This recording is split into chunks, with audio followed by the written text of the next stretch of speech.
in white shirts, and they're always clean looking, even working out in the fields. And so this boy and girl were there at the temple. Otavalo. And Otavalo Indians is who they were. And I said, how do you keep your clothes so clean? Because we couldn't. White.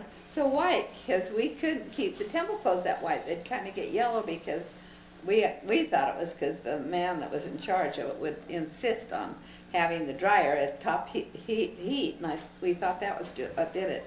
He says it's because we wash it in cold water. And I said, in the river, and he acknowledged that was it. But their clothes were white as snow, and it was really nice. But go ahead. Did the Aymara Indians, did they each sweep their own spot of street, or did they come down and they were the street sweepers for the city of La Paz.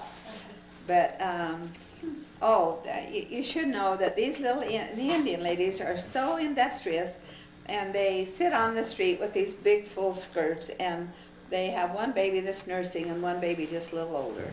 And they stay out there all day, hours and hours, selling chewing gum and all these little things, this little trinkets, whatever they can. And like he said, they save all this money up together to buy a bus, and then they're pretty well to do because they get all the money from the bus. But their little children go through all that torture, rain or shine.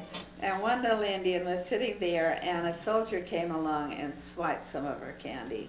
Oh, it made us so upset with him. We nearly stopped him in the job, not quite, but to think he'd do that when they work so hard. But on holidays, these little Indians would come out with their velvet skirts in the most gorgeous colors, and people say that they have one of the best knacks of color coordinating of any place they've seen. And they have all these gorgeous skirts and beautiful blouses and little derby hats and these little ballet slippers, and they go strutting around. Oh, and the shawl, but then this time it's the kind that's macrame and beautifully embroidered, and they go strutting down the streets of La Paz on holidays, and they like to show off their beautiful. So we went to the mercado down in Cochabamba. Grandma was going to get one of those, what do they call them? Yeah, those shawls. That you carry your baby in on your back, you know. They had so a Grandma's there. down there trying to buy one, and she can't figure out how you carry them on your back. So they had a doll there. Grandma keeps trying to carry this doll. They show me how to put her in, and they every time she'd throw it over her back, she'd dump the baby out of twist it over your back. And those little Aymara Indian women would just giggle and giggle and laugh. They couldn't figure out how a woman could be that old and not even know how to carry a baby on her back yet. When their girls at the age of 10 or 12 could do it. When they twist it, they tighten it around them. Instead of that, somehow, my arms are loose enough to get around my back. Dump them on their head every time. But they are adorable people, and so sweet, and we love those little darling people. Now, keep your eye on the Cedar Lehigh, because they are going to rise up and be a righteous branch of the house of Israel. One more thing about Bolivia. They have a fair once a year, kind of like a Christmas fair, but it isn't December, is it? I'm not sure what month. And they have all these little booths everywhere, all up and down the street, on both sides of the street for several blocks. And each one has all these little tiny little houses or little refrigerators or little huts or, cars or pianos, anything that you would have in your house, they have it in miniature. And they look like little doll furniture and things. But they think if you really want a refrigerator that year, if you buy it, you'll get it that year from this man that he's like Santa Claus. He carries the back of all these goodies on his back. And if you buy it, and then they have this toy money, and they also think if you buy toy money and give it to your grandchildren that they'll get money that year, or their children. And so they buy this little toy money or whatever it is, and it is really fun to go shopping there. They only cost about 10 cents each or a nickel or something, and you can buy the little hats that Aymara Indians have, or all kinds of little cute things. And I guess girls never get over being little girls at heart, so it was fun to buy all those little things. I'd like to say something as mission president. I have now served 3 times as mission president. Once for 4 years in Mexico, once for 4 weeks in Santa Cruz, Bolivia, and once for 2 weeks in La Paz. Oh, I gotta say something to her. She's running off. Oh, anyway. She can hear it on her video. My wife mentioned that Bolivia was a little dangerous for missionaries. It was my experience down there and my observation that the missionaries that did exactly what the mission president said to do, they got protected.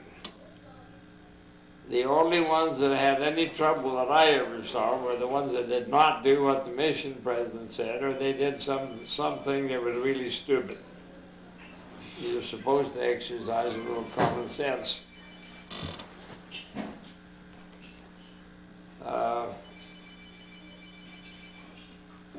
Is that thing still recording? Yeah. Is it going now? Okay, now, where the mission office was in La Paz is 11,000 feet elevation. Where the airport is 13,000 feet. Where we lived was 12,000 feet. So we lived at 12,000 feet elevation. Now, I was always cold there. We'd go down to the mercado. First time I went to the mercado, I was wondering where the ice boxes were to have the meat in. I found you didn't need an ice box. The whole city of La Paz is an ice box. They just have the meat hanging on the walls. How hot was the hottest it ever got? Almost warm. I got the biggest shoes I could find. Get them in the United States, size 12 and a half. I'd go down there and wear about 3 or 4 pairs of wool socks to try to keep my feet warm under a desk. I never could keep my feet warm. In spite of all that, none of the places are heated. Our apartment wasn't heated. All we had was an electric floor thing that you'd put by your feet and melt your feet, and then you'd be cold everywhere else. And you just had to bundle up warm. So even all the churches, they weren't heated at all. It was cold. I remember Grandma wanting me to buy her some thermal underwear when she came up for a visit one time, and to them it was winter. But in Utah it was the middle of summer, and I went around to stores looking for thermal underwear, and everybody was laughing like, what are you going to do with that? We went to one dance, and I put so many clothes on, and then they wanted me to dance what's that? The cueca. The cuenca. Cueca. And because everybody's, before they leave Bolivia, they've got to learn the cuenca. Cueca. And Chile. when I started taking my coat off, I thought, Bolivian oh, Chile. I am bundled up. I got several layers of clothes under this. But anyway. Okay, so June the 21st is midsummer here. Longest day of the year and the warmest day, supposedly. Okay, that's San Juan's Day. It's their midwinter and the coldest day of the year. So the people in La Paz save up anything that will burn The old furniture. that they have. Yeah, if they got some old furniture, instead of throwing it in the trash can, they save it for San Juan's Day. And that night, all over La Paz, and La Paz is in a canyon. You got homes up to the sides of around, all around. It's like a bowl. So you're down here on the bottom of the bowl. And bonfires everywhere you look. They're burning up the furniture, whatever they say. Now their theory on that is they're trying to warm it up enough that the rocks won't crack from the cold. I don't know where that originated, but everybody is trying to do their part. But even with all those bonfires, it didn't get warm, did it? But at that elevation, the sun burns you. So you say, well, it ought to be cold up there. Well, even when you're cold, you have to wear something on your head. Even the Aymaras, dark as they are, anytime you see them, they either have a hat on their head or a handkerchief over their head. And I learned to make a quick little handkerchief cap to put over my head anywhere I went. So you wear that. That's why those lady missionaries were so sunburnt there. Okay, where do you want to go to next? There's something else about Bolivia. Oh, they have a day when they fill balloons or anything they can with water, and they throw water balloons at you. Now that's all right, but then they start putting paint in them. And so the mission president told the elders not to go out that day because they started getting a little bit rough. And you'll be walking along the street and there's a lot of balconies and a lot of windows and people just throw something down on your head and you never know when you might get. Okay, that's for the Carnival.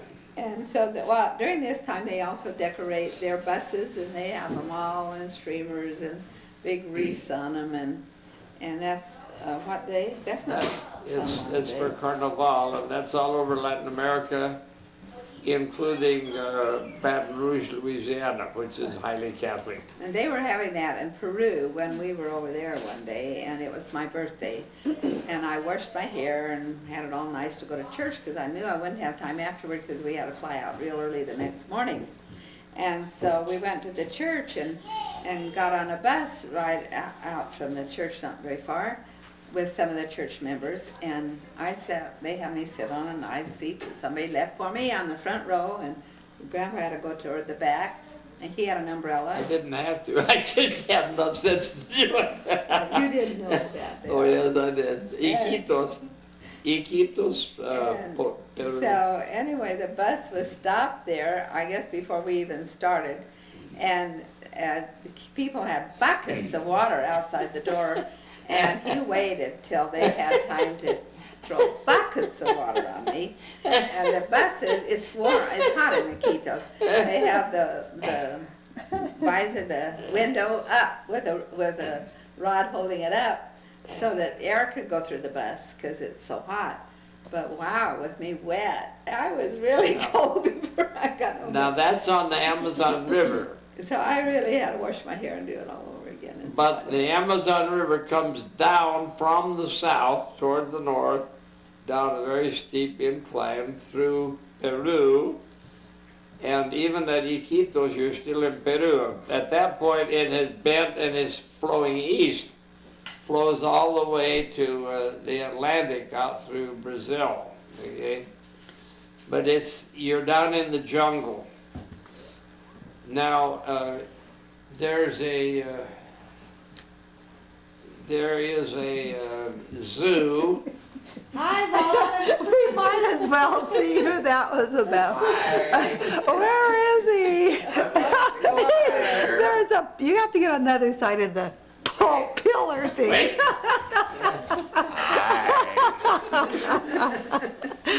Okay. At Iquitos, there is a beautiful zoo. And you're down in the jungle. It's very tropical around there.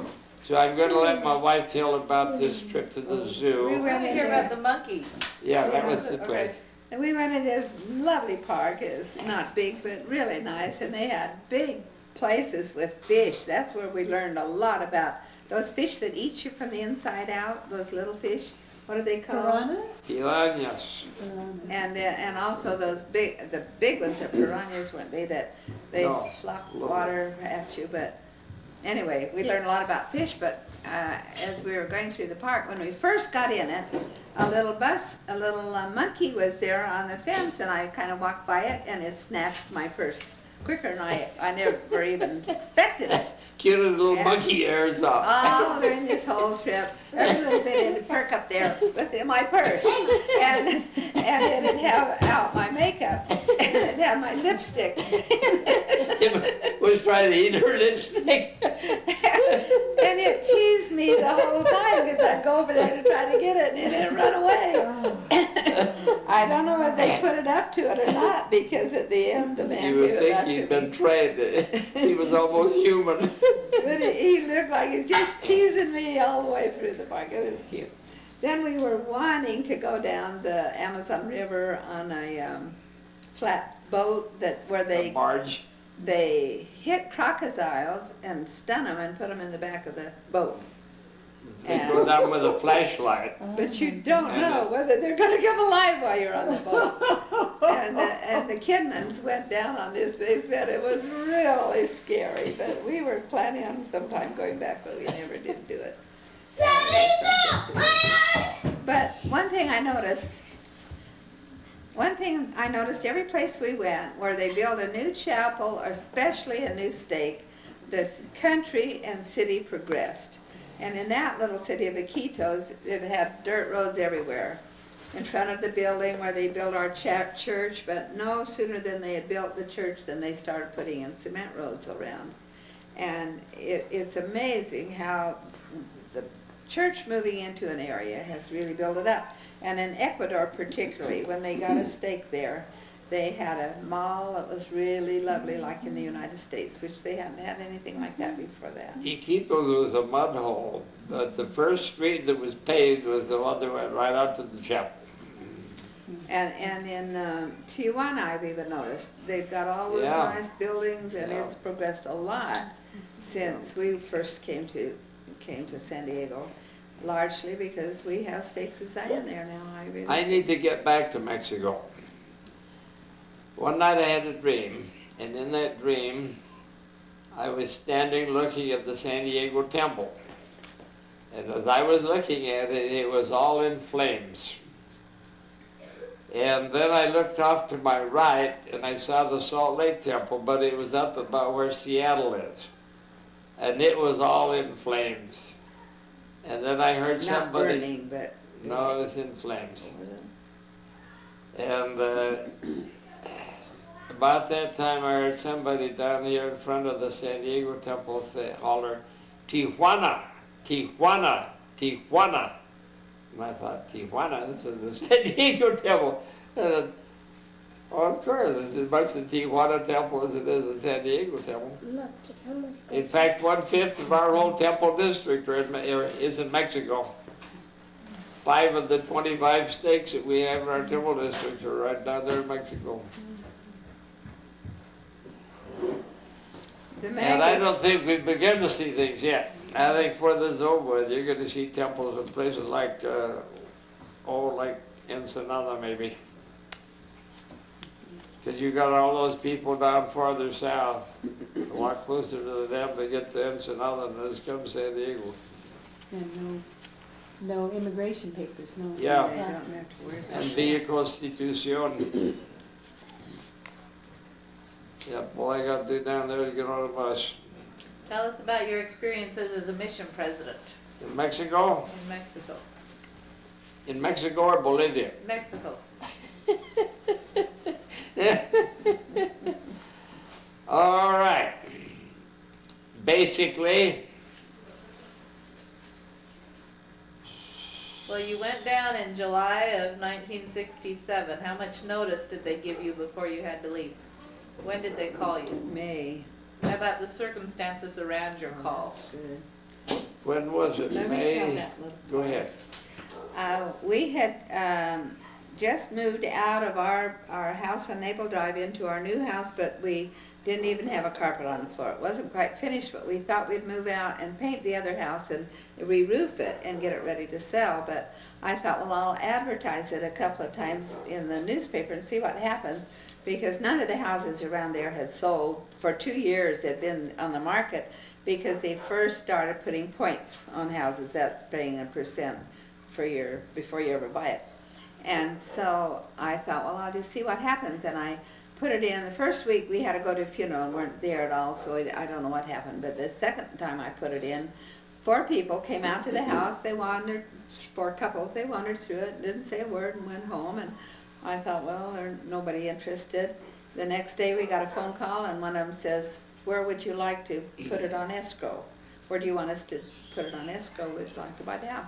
didn't ask for being less expensive. All they said was, we don't want you to paint it or re-roof it or doing anything because we want to make